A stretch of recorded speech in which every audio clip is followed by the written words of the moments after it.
Luke chapter 19 and verse 10 says, "For the Son of Man is come to seek and to save that which was lost." In Jerusalem at Passover time, the first year of Jesus' ministry, many Jews believed upon him because of the miracles he did as well as the words he spoke. Even one of the Pharisees, Nicodemus, believed on him. In John chapter 4, we see where Jesus leaves Jerusalem to go home to Galilee and pass through Samaria on the way. There he encounters a Samaritan woman at a well drawing water, and he begins to tell her about everlasting life which can be hers. He describes it as living water, which will forevermore satisfy her thirst. Finally, she says in verse 15, "Sir, give me this water that I thirst not, neither come hither to draw." But in order to give her eternal life, Jesus must first deal with her sin. And so he said, "Go, call thy husband and come hither."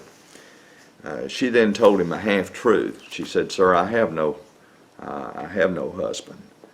And he who knows all about us said to her, "Thou hast well said, thou hast no husband, for thou hast had 5 husbands, and he whom thou now hast is not thy husband. In that saidst thou truly." She then began to try to change the subject on him and try to argue with him about where people ought to worship God.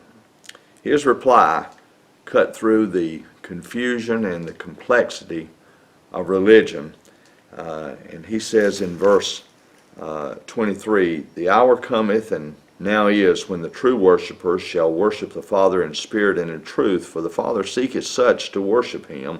God is a spirit, and they that worship him must worship him in spirit and in truth."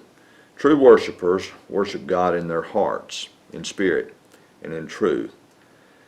He then revealed himself to her as the Christ. She set her water pots down, took off into the city, and told the men, "Come see a man that told me all things ever I did. Is not this the Christ?" And many of them came out, saw Jesus, talked with him themselves, and believed on him.